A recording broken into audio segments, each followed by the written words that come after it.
ফেব্রুয়ারিতে ইলেকশন, জানুয়ারিতে ইলেকশন, এই কথাগুলো শুধুমাত্র গণমাধ্যমের কাছে, জনগণের কাছে একটা মুখরোচক করে তোলার জন্য একটা আলোচনা। হ্যাঁ, এইসব মানে বিভিন্ন ইউটিউবাররা, ব্লগাররা তাদের আলোচনাকে মুখরোচক করার জন্য, আকর্ষণীয় করার জন্য তারা এক ধরনের অনুমান দিয়ে দেয়। হ্যাঁ, তারা এই অনুমানটা জানলো কই থেকে? আমি সবাইকে বলবো, কোনো অনুমান, গাল গল্পের সময় শেষ, একদম শেষ। এক্স্যাক্টলি। ডক্টর ইউনূস স্যার তো নিয়মিত ভিডিওর সামনে আসেন, তাই না?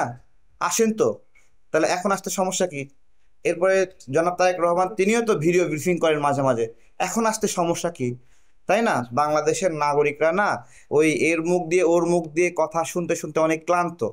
হ্যাঁ, যে সকালে একটা বলবে বিকেলে একটা বলবে, এগুলোতে মানুষ আর পছন্দ করছে না। মানুষ অ্যাকুরেট ইনফরমেশন চাই, আমজনতা দলও অ্যাকুরেট ইনফরমেশন চাই। এবং আমরা নির্বাচন নিয়ে এখনো বলছি যে ডিসেম্বরের মধ্যেই নির্বাচনটা হওয়া উচিত।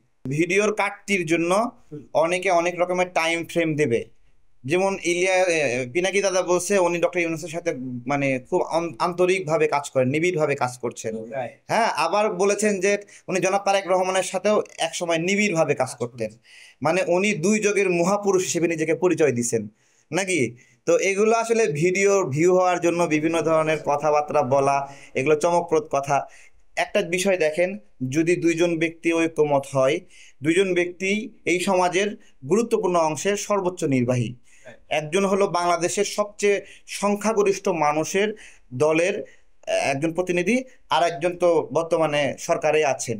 এই দুইজন প্রতিনিধি মিলে যদি একমত না হতে পারে, তাহলে এই বাংলাদেশ আর কোনোদিন একমত হতে পারবে না।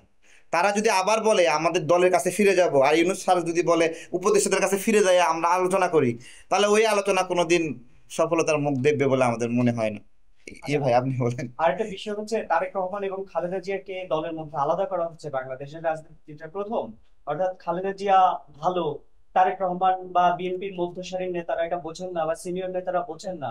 এই যে বিএনপির মধ্যে এক ধরনের কন্ট্রাডিকশন তৈরি তৈরির চেষ্টা করছে পাশে থেকে, যারা বিএনপির অভ্যন্তরীণ রাজনীতিতে অন্তর্ভুক্ত না, সেই মানুষগুলো যখন তারেক রহমান এবং খালেদা জিয়ার মধ্যে এক ধরনের ডিফারেন্স